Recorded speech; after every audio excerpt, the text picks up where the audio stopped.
Hello, my dear students. First of all, a very good morning to all of you. जय श्री श्याम। आज आपके NDA का second part start हो रहा है, यानी मैं आपको एनडीए का क्रैश कोर्स करा रहा हूँ जो 15 अप्रैल में जो पेपर है आपका एनडीए और सीडीएस का। इसके लिए मैंने क्या किया है कि जो प्रीवियस ईयर के क्वेश्चंस है उनके केवल आंसर ना बता के उनकी फुल एनालिसिस कराने का मैंने पूरा प्रयास किया है।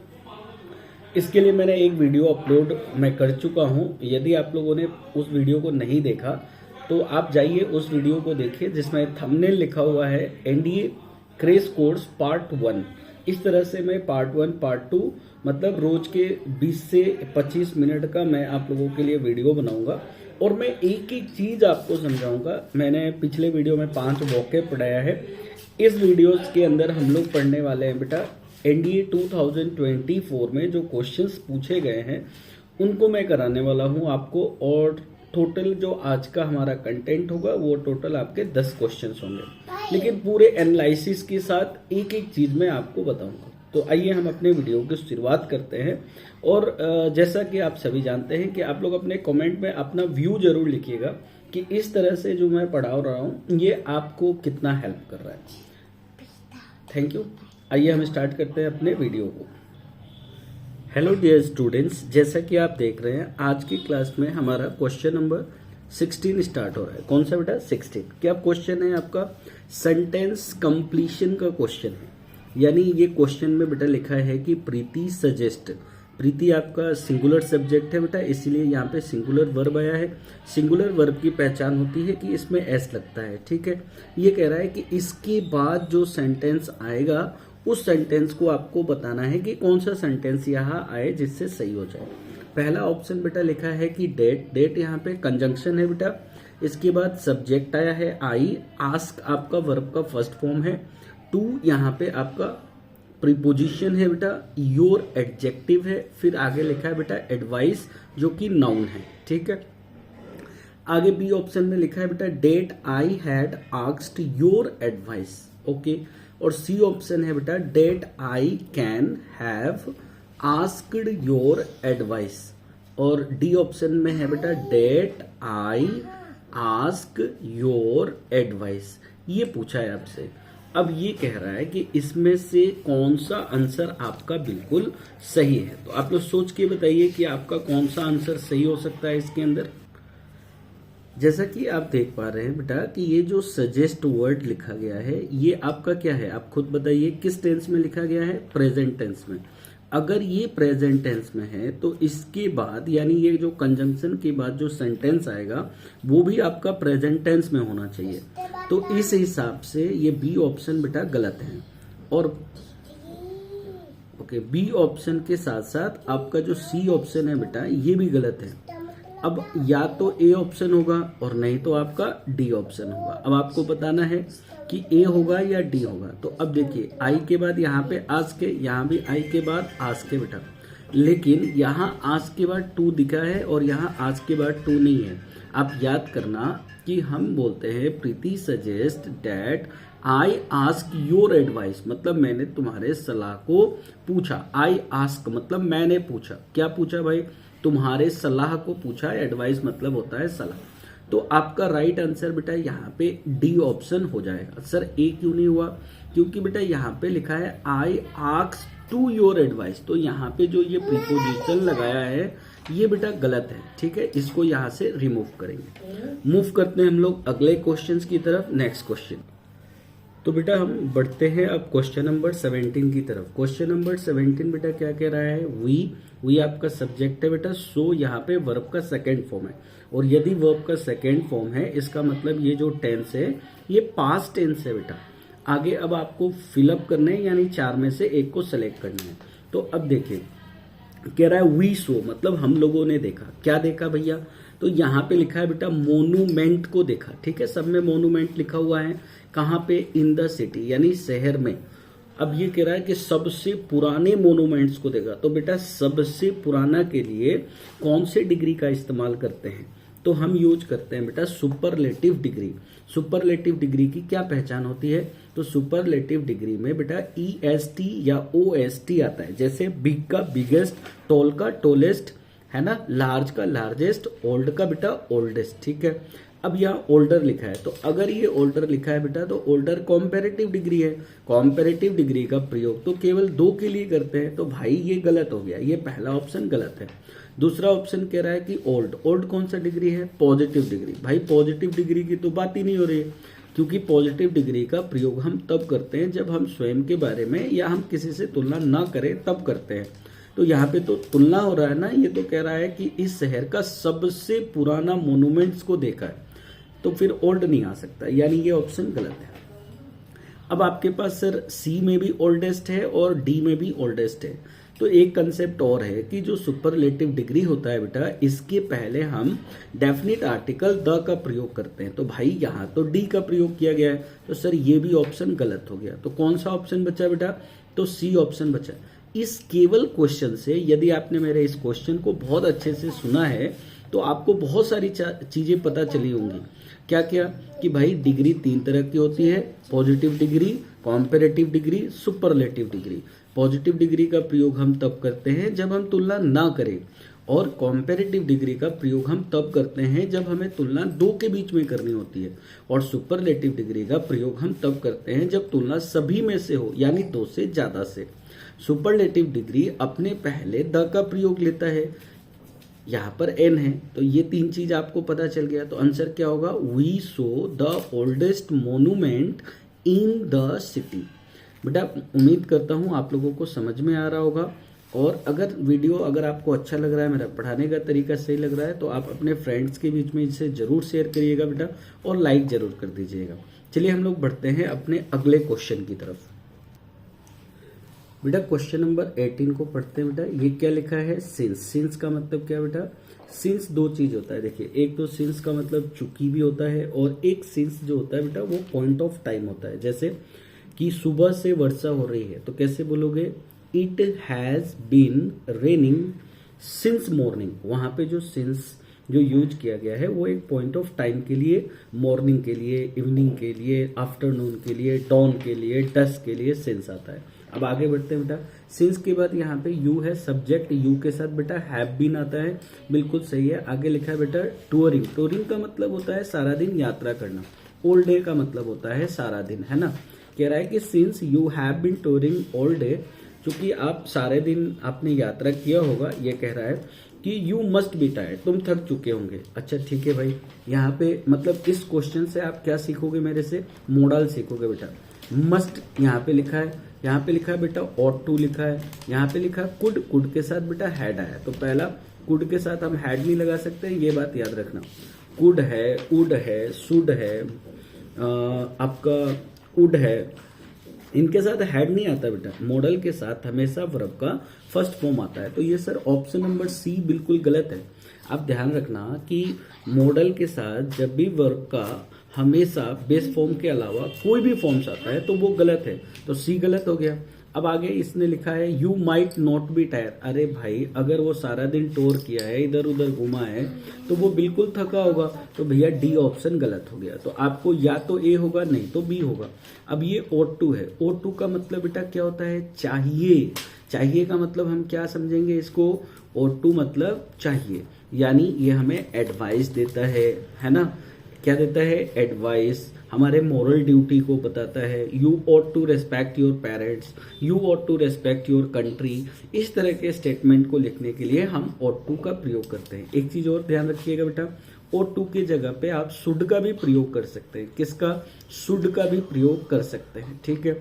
आगे बेटा ये लिखा है मस्ट। मस्ट का मतलब होता है strong possibility, strong possibility, determination, compulsion, compulsory, यानी जो चीज नेसेसरी है, बाध्यता है, जिसका होना अटल है। अब वो सारा दिन उसने टॉर किया है, तो ऑब्वियस बात है कि यू मस्ट बी टायर्ड, तुम थक चुके होंगे। यहाँ पे बेटा बी लिखा है, बी के बाद यहाँ पे बेटा वर्ब का थर्ड फॉर्म है, बी के बाद वर्ब का थर्ड फॉर्म है। एक चीज और ध्यान रखना कि मॉडल यानी बी के बाद यदि वर्ब का थर्ड फॉर्म आता है तो बेटा वो सेंटेंस एक्टिव में ना होकर पैसिव फॉर्म में चला जाता है। तो आपका राइट ऑप्शन यहाँ पे बेटा कौन सा हो जाएगा, ए। उम्मीद करता हूं कि आप मेरे पढ़ाए हुए कंटेंट से आप लोगों को थोड़ा बहुत समझ में जरूर आ रहा होगा। चलिए हम बढ़ते हैं अगले क्वेश्चन की तरफ। तो हम लोग आ चुके हैं बेटा क्वेश्चन नंबर 19 पे। देखिए 19 नंबर क्वेश्चन में बेटा लिखा है हिज। हिज क्या है बेटा, एडजेक्टिव है। कह रहा है कैसे पता चला, क्योंकि कंडीशन यहाँ पे नाउन है। कह रहा है हिज कंडीशन मतलब उसका कंडीशन, इज मतलब बेटा है। इज यहाँ पे क्या है बेटा, वर्ब है ना, सिंगुलर वर्ब है। इज सीरियस, उसका जो कंडीशन है, उसकी जो परिस्थिति है वो गंभीर है। बट यहाँ पे बेटा कंजंक्शन है, ठीक है। बट माने लेकिन होता है, मतलब अब ये कह रहा है इसमें से option number A, it should be words. तो बेटा यहाँ पे शुड है, मतलब इस क्वेश्चन में भी आपको मॉडल ही पूछा गया है कि उसका जो कंडीशन है वो गंभीर है, लेकिन it should be words, it ought to be words, it could be words, it had been going to be words। तो देखो ये डी ऑप्शन तो गलत है, यहाँ पे ये नहीं होगा, ठीक है। 3 ऑप्शन बच गया आपके पास, कौन सा ऑप्शन, 3 ऑप्शन बचा है बेटा। शुड मतलब सजेशन देने के लिए हम करते हैं। अच्छा एक चीज याद रखना, जहां पे हम ought to लगाते हैं बेटा, जहां पे हम ought to लगाते हैं वहां पे हम शुड का प्रयोग कर सकते हैं। किसका, शुड का। जहां ought to लगता है वहां शुड आ सकता है, ठीक है। सजेशन देने के लिए, मॉरल ड्यूटी के लिए आप शुड या ought to का प्रयोग कर सकते हैं। यहाँ पे ought to लगाओ या शुड लगाओ, बात एक ही है। अगर शुड नहीं आया तो बेटा ought to नहीं आएगा, और ought to नहीं आया तो शुड नहीं आएगा। दोनों कैसे आएगा, दोनों में डिफरेंस है कि शुड के साथ टू नहीं आता है, लेकिन ought के साथ टू आता है। तो अगर शुड आएगा तो ought to भी आ सकता है। तो सर ये दोनों ऑप्शन हो गया गलत। अब ये लिखा है बेटा कुड। कुड जो होता है ये पॉसिबिलिटी आउटकम को बताता है। किसको, पॉसिबिलिटी आउटकम को बताता है, ये बात ध्यान रखिएगा, ठीक है। इट कुड बी वर्स मतलब ही, उसका जो कंडीशन है वो गंभीर है, लेकिन वो इससे भी ज्यादा खराब हो सकता है। कुड जो होता है पॉसिबिलिटी यानी संभावना को बताता है। तो ऑप्शन नंबर जो सी है आपका यहाँ पे राइट आंसर है। चलिए हम लोग मूव करते हैं बेटा क्वेश्चन नंबर 20 की तरफ। तो बेटा तो यहाँ पे 20 नंबर क्वेश्चन देखिए।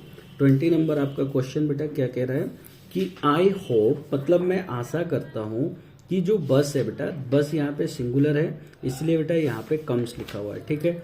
आई होप मतलब उसको ऐसा उम्मीद है कि द बस कम सून, बस जल्दी आएगा। भाई क्यों जल्दी आएगा, बिकॉज यहाँ पे कारण बता रहा है, कंजंक्शन है।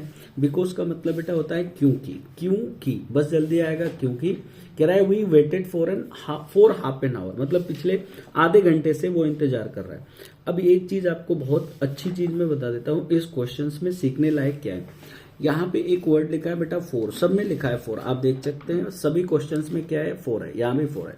तो एक चीज आप सीख लीजिए कि ये जो सिंस और फोर होता है इसका यूज बेटा हम 2 जगह करते हैं। कहाँ पे, या तो हम करते हैं परफेक्ट टेंस में और नहीं तो हम करते हैं परफेक्ट कंटिन्यूअस टेंस में। अब आप खुद सोच के देखिए कि क्या ये परफेक्ट टेंस है। नहीं भाई ये परफेक्ट टेंस नहीं है। वी आपका बेटा यहाँ पे सब्जेक्ट है, वेटेड वर्ब का सेकंड फॉर्म है, यानी ये सिंपल पास्ट है। सिंपल पास्ट टेंस में बेटा यहाँ फोर नहीं आएगा, क्योंकि फोर जो है बेटा ये ड्यूरेशन बताने का काम करता है। तो ये गलत है, ये क्या है बेटा, गलत है। सेकेंड क्वेश्चन में बेटा देखिए, जैसे फोर, जैसे मैं कहूं कि मैं पिछले 2 साल से पढ़ा रहा हूं, तो मैं कैसे बोलूंगा, आई, बिल्कुल सही, I have been teaching for 2 years, मैं 2 साल से पढ़ा रहा हूं। तो ये जो 4 होता है ये आपका ड्यूरेशन बताता है, ठीक है। 4 का प्रयोग बताओ किस टेंस में करते हैं, या तो बेटा परफेक्ट में, नहीं तो परफेक्ट कंटिन्यूअस में। अब ये क्वेश्चन देखो, ये कह रहा है वी के साथ बेटा हैव आया है, हैव के बाद बिन है। वी हैव बिन क्या कर रहे थे, वेटिंग कर रहे थे भाई, इंतजार कर रहे थे। कब से, फॉर हाफ एन आवर, लगभग आधे घंटे से इंतजार कर रहे थे। इसलिए वो कह रहा है कि आई hope the bus come soon because we have been waiting for half an hour. Sir ये मेरे हिसाब से इसका बी ऑप्शन बिल्कुल सही है, लेकिन सी को देखते हैं, क्योंकि इस क्वेश्चन पे हम लोग फुल एनालिसिस कर रहे हैं, यानी हर ऑप्शंस के बारे में मैं आपसे डिस्कस करूंगा। ये कह रहा है बेटा वी वेटिंग कैसे हो जाएगा भाई, वी आर वेटिंग होगा, है ना, वी वर वेटिंग होगा। ये वी वेटिंग का क्या सेंस है, तो वेटिंग आपका अगर यहाँ पे मेन वर्ब है मान लीजिए, तो यहाँ पे आपका क्या होना चाहिए, हेल्पिंग वर्ब होना चाहिए, ठीक है। तो ऑप्शन सी इस हिसाब से गलत है। ऑप्शन डी कैसे गलत है भाई, we could have been waiting, तो कुड का यहाँ पे कोई सेंस नहीं है बेटा, we could have been waiting कैसे आ गया, ये गलत है। आपका ऑप्शन कौन सा, बी ऑप्शन मेरी तरफ से सही है। क्या सीखा इस क्वेश्चन से, ये कह रहा है कि आई hope the bus come soon because we have been waiting for half an hour, मतलब ये जो 4 है ये आपका ड्यूरेशन ऑफ टाइम बता रहा है, और इसके लिए जो टेंस आता है वो या तो परफेक्ट होगा नहीं तो परफेक्ट कंटिन्यूअस होगा। देखिए सबसे अच्छा पढ़ने का तरीका है कि आप वीडियो तो देखिए ही, लेकिन साथ साथ में बेटा आप चीज़ों को लिखते भी चलिए, मज़ा आ जाएगा। आपको कोई भी चीज़ पढ़ने की जरूरत नहीं पड़ेगी, एक एक चीज़ पढ़ा रहा हूँ आपको, अच्छे से पढ़िए, थोड़ा सा टाइम दीजिए, आप बहुत अच्छा करेंगे। आगे बढ़ते हैं नेक्स्ट क्वेश्चन की तरफ। तो बेटा हम पहुंच चुके हैं क्वेश्चन नंबर 21 पे। देखिए बेटा क्या लिखा है क्वेश्चन में, बेटा लिखा है समवन। तो सबसे पहले मैं इसी के बारे में बता देता हूँ। बेटा समवन है, नो वन है, एनीवन है, एवरीवन है, समबडी है, नोबडी है, एवरीबडी है, एनीबडी है, या समथिंग है, नथिंग है, एनीथिंग है, एवरीथिंग है। इन इसको बोलते हैं बेटा इंडेफिनिट। इंडेफिनिट क्या, इंडेफिनिट प्रोनाउन। और इस चीज का जो यूज करते हैं, तो ये जो समवन है बेटा ये आपका क्या है, इंडेफिनिट प्रोनाउन है। और इंडेफिनिट प्रोनाउन का जो प्रयोग होता है वो कैसे होता है, सिंगुलर फॉर्म में। तो एक चीज बताइए कि आगे जो वर्ब आएगा वो सिंगुलर वर्ब होगा, है कि नहीं। और अब इसमें समवन के बाद बेटा हैज लिखा है, क्या लिखा है, सॉरी क्या लिखा है, हैज, हैज लिखा है। आप देखिए हैज, हैज लिखा है, ठीक है, हैज आपका सिंगुलर है। चलिए आगे देखते हैं। शुड लिखा है, शुड क्या है बेटा, मॉडल है। अच्छा हैव लिखा है बेटा, ये ऑप्शन बिल्कुल गलत है। वुड लिखा है बेटा, someone would split juice on the sofa. अच्छा किसी ने, ये कह रहा है कि किसी ने, मुझे नहीं पता भाई किसने, लेकिन किसी ने सोफे पे जूस को स्प्लिट कर दिया यानी बिखेर दिया। अच्छी बात है भाई, समवन।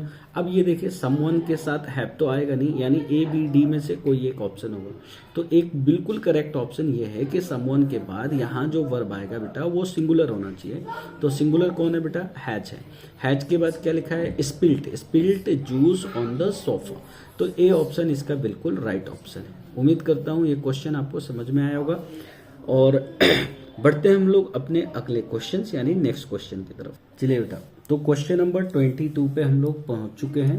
क्वेश्चन है बेटा व्हाट वुड यू डू, तुम क्या करोगे। ठीक है, ये क्वेश्चन है what would you do. Would आपका मॉडल है, विल का पास्ट फॉर्म बेटा वुड होता है। वुड के साथ बेटा वर्ब का पहला फॉर्म आया है, बिल्कुल सही है। अब आपके पास 4 ऑप्शन है, 4 में से एक को सेलेक्ट करना है। ठीक है, तो सबसे पहले इसमें हम देखते हैं कि सर कौन सा गलत होगा। सबसे जो पहला गलत है वो मैं आपको बता देता हूँ। हमेशा ध्यान रखना कि बेटा ये जो ऑप्शन नंबर बी है ना, इफ के साथ विल आया है, ये गलत है भाई। इफ के साथ कभी भी विल नहीं आ सकता, गलत है, इसको हटा दीजिए। ठीक वैसे, ठीक है, what would you do if you will have found your lost toy। तो सर इफ के साथ will नहीं आएगा, ये गलत। ठीक वैसे इफ के साथ would भी नहीं आता बेटा, ये भी आपका ऑप्शन गलत है। ऑप्शन या तो ए होगा, नहीं तो आपका डी ऑप्शन होगा। अब आप देखिए यहाँ पे जो would you do लिखा है, इसके बाद इसने लिखा है इफ के बाद लिखा है बेटा you, और you के बाद फाउंड है। फाउंड यहाँ वर्ब का कौन सा फॉर्म है बेटा, सेकेंड फॉर्म है। इफ यू फाउंड, यदि तुम्हें मिलता है क्या, योर तुम्हारा, लोस्ट खोया हुआ, टॉय यानी जो खिलौने हैं उसे टॉय कहते हैं। अगर तुम्हारा जो गुम हो गया है वो खिलौना अगर मिल जाए तो तुम क्या करोगे, व्हाट वुड यू डू, ये कह रहा है ये क्वेश्चन। अब या तो ए होगा नहीं तो डी होगा। अब ये पढ़ लेते हैं, कह रहा है बेटा इफ के बाद यू है, यू के साथ हैव है, हैव के बाद फाइंड लिखा है। बेटा हैव के बाद वर्ब का थर्ड फॉर्म आता है बेटा, फाइंड, फाउंड, फाउंड। तो ये ऑप्शन आपका गलत है। तो राइट ऑप्शन आपका क्या हो जाएगा बेटा, ऑप्शन नंबर ए। ठीक है बेटा, तो इस वीडियो को आप लोग अपने दोस्त के बीच में शेयर भी करिएगा, लाइक भी करिएगा बेटा। काफ़ी आप लोगों के लिए मैं मेहनत कर रहा हूँ ताकि आप एक एक चीज़ को अच्छे से समझ पाएँ। ठीक है, एक हमारा एसएससी सीजीएल का प्रैक्टिस भी चल रहा है जो 2024 में 36 पेपर हुए थे टोटल, और पूरे 36 पेपर को मैं एक एक करके पूरा सॉल्व करा रहा हूँ। तो अगर कोई बच्चा 2025 में सीजीएल का पेपर देगा तो एक बार आप उन वीडियोस को भी जरूर आप लोग देखिए, सीक्वेंस में है। एक मैंने धाकड़ सीरीज चलाया था जिसमें मैं टॉपिक वाइज चीज़ों को डिस्कस किया हूँ, तो वो भी आप लोग जरूर देखिएगा। ठीक है बेटा, और अपना अपना फीडबैक जरूर देना, अगर खराब होगा तो भी देना, अच्छा होगा तो भी देना। इस फीडबैक से मैं एक्सेप्ट करूंगा चीज़ों को और सुधार करने की कोशिश करूंगा। ओके, आगे बढ़ते हैं। क्वेश्चन नंबर बेटा 23 पे हम लोग आ चुके हैं। क्वेश्चन क्या कह रहा है बेटा, आप देख सकते हैं। क्वेश्चन नंबर कह रहा है इफ यदि आई का मतलब यहाँ पे सब्जेक्ट है, वर यहाँ पे वर्ब है और यू यहाँ पे ऑब्जेक्ट है बेटा। कह रहा है इफ आई वर यू, यदि मैं तुम्हारे जगह होता। तो एक बात याद रखना, इस तरह का स्टेटमेंट अगर आता है, इस तरह का स्टेटमेंट अगर आता है तो आपको ध्यान रखना है। तो बेटा इस क्वेश्चंस में लिखा है इफ आई वर, एक चीज नोट करना बेटा, ये इमेजिनरी सेंटेंस है, मतलब काल्पनिक चीजें हैं। यदि मैं तुम्हारे जगह होता, तो भाई मैं तुम्हारे जगह कैसे हो सकता हूं ये बताओ, कभी नहीं। अगर मैं प्रधानमंत्री होता तो मैं ये काम करता भाई, अगर मैं चिड़िया होता तो आसमान में उड़ता। बहुत बार आपने ये सुना होगा, मैंने अपने ऑफलाइन बैच में कई सारे ऐसे एग्जाम्पल भी दिए हुए हैं। अब ये कह रहा है इफ आई वर यू, यदि मैं तुम्हारे जगह होता। तो इसका एक बहुत प्यारा सा कंटेंट मैं आपको बताता हूँ कि इफ के बाद बेटा अगर कोई सब्जेक्ट आए और आगे अगर वर आता है, ऑब्जेक्ट आता है, तो इसके बाद बेटा सब्जेक्ट आएगा, उस सब्जेक्ट के बाद वुड आएगा। याद रखना, नोट करिए, वुड आएगा और वुड के बाद वर्ब का पहला फॉर्म यानी फर्स्ट फॉर्म आएगा। अब आप इसमें देखो, वुड के बाद वर्ब का पहला फॉर्म कहाँ है बेटा, ये शुड नहीं आएगा, है ना। फिर दोबारा से वर नहीं आएगा और मस्ट भी नहीं आएगा, एक ही ऑप्शन है, बी ऑप्शन है। यानी इसमें आपका जो बी ऑप्शन है बेटा ये बिल्कुल सही है। कह रहा है यदि मैं तुम्हारे जगह होता, I would not by that dress, उस ड्रेस को मैं नहीं खरीदता, ऐसा कह रहा है इस क्वेश्चन में। बहुत प्यारा क्वेश्चन है, एक्सपेक्टेड क्वेश्चन है, हर एग्जाम में पूछा जाता है, इसको आप अच्छे से पढ़िए। ठीक है, बहुत प्यारा क्वेश्चन है। आगे चले बेटा 24 नंबर पे। तो बेटा 24 नंबर क्वेश्चंस आप लोग देख लीजिए। 24 नंबर क्वेश्चंस में बेटा क्या कह रहा है, आई विश। आई विश का मतलब बेटा होता है काश में। काश में क्या बेटा, काश में आई कुड हेल्प यू, काश मैं तुम्हारा मदद कर सकता, ऐसा कह रहा है। इसके बाद बेटा बी ऑप्शन में लिखा है आई ओट टू, और डी में लिखा है बेटा आई मस्ट। तो मस्ट का मतलब मैंने थोड़ी देर पहले पढ़ाया था आपको, मस्ट का मतलब होता है बेटा कंपलसरी। क्या होता है, कंपलसरी होता है, नेसेसरी होता है बेटा। और ये कह रहा है कि काश मैं तुम्हारा मदद कर पाता, मतलब ये पॉसिबिलिटी को दिखा रहा है, और पॉसिबिलिटी यहाँ पे दिखाने के लिए हमारे पास एक ही मॉडल है जो कि है बेटा कुड। तो आपका इस हिसाब से जो राइट ऑप्शन हो जाएगा वो ऑप्शन कौन हो जाएगा, ए ऑप्शन होगा। सी क्यों नहीं होगा, I did help you, sir ये गलत है। I ought to help you, ought to जो होता है ये मॉरल ड्यूटी को बताता है बेटा, मॉरल ऑब्लाइजेशन यानी नैतिक कर्तव्य को बताता है ये। आई मस्ट ये तो नहीं होगा बेटा, यहाँ पे ये गलत है, ये भी गलत है, राइट ऑप्शन ये हो जाएगा, यानी ए ऑप्शन, सॉरी सी नहीं होगा बेटा, ए होगा। तो हम पढ़ते हैं अपने आज के आखिरी और लास्ट क्वेश्चंस की तरफ। ये जो हमारा वीडियो है ये रात को 8 बजे लाइव चलता है आपके यूट्यूब चैनल के ऊपर। आपके नोटिफिकेशंस बेल आइकन वगैरह जरूर दबा लीजिएगा, जिससे आपको हर रोज ये मिले। अप्रैल में जब तक पेपर नहीं होगा तब तक ये मैं कराऊंगा आप लोगों को, एवरीडे कराऊंगा भैया। तो इसको अच्छे से करते चलिएगा, पूरे पेपर का सॉल्यूशंस, वो भी बिकॉज पूरा डिटेल सॉल्यूशंस आपको कराऊंगा एक लास्ट क्वेश्चन से। आइए बढ़ते हैं अगले क्वेश्चन की तरफ। चलिए आज का आखिरी और लास्ट क्वेश्चंस की तरफ हम लोग मूव करते हैं बेटा। क्वेश्चन नंबर 25 क्या कह रहा है, कह रहा है द एफर्ट्स बेटा, एफर्ट्स मतलब होता है प्रयास, किसका, ऑफ द सिक्योरिटी, सिक्योरिटी का प्रयास, of the security services have not been quite. अब आपको एक चीज बता देते हैं बेटा, यहाँ लिखा है अप टू द इनक्रेडिबिलिटी, अपटेक, और ये लिखा है बेटा अपटाइट, और डी, और नेक्स्ट में डी ऑप्शन में लिखा है बेटा, यहाँ पे आप देख सकते हैं अप टू द मार्क। कह रहा है कि जो सिक्योरिटी सर्विस है वो इतनी अच्छी नहीं है, नॉट गुड इनफ। तो एक चीज आपको फ्रेज आप याद कर लीजिए बेटा, up to the mark. Up to the mark का मतलब होता है बेटा बिल्कुल क्या होता है, फ्रेज। क्या होगा, अप टू द मार्क का मतलब होता है फ्रेज, मतलब कि नॉट गुड इनफ। ये क्या है, ये फ्रेज है, इसका मतलब होता है कि अप टू द मार्क यानी गुड इनफ। तो have not been quite up to the mark का मतलब उसकी जो सर्विस है वो इतनी अच्छी नहीं थी। तो आपका ये जो डी ऑप्शन है वो सही हो जाएगा। इस पूरे सीरीज से आपने क्या सीखा मेरे से, ये लो आप लोग कमेंट में लिख के हमें ज़रूर बताइएगा, मुझे बहुत अच्छा लगेगा। और ये सीरीज जो मैं चला रहा हूँ, पढ़ा रहा हूँ, ये आप लोगों को कैसा लग रहा है। ये मैं अपने घर से ही इसे रिकॉर्ड करता हूँ मेरे भाइयों, और मैं अपने मोबाइल फ़ोन से ही, तो थोड़ा बहुत घर में बच्चे भी हैं, अगर आवाज़ अगर आ रहा हो तो उसके लिए आई एम रियली सॉरी। कोशिश करूंगा कि मैं और अच्छे से वीडियोस को बनाऊं। Thank you so much my dear students for watching this video and giving your time. मिलते हैं हम अगले अपने वीडियो में, यानी एनडीए के पार्ट 3 में हम लोग मिलेंगे फुल एनालिसिस के साथ इसी तरीके से। तो वंस अगेन जय श्री श्याम। आप लोगों को उम्मीद है वीडियो अच्छा लगा होगा।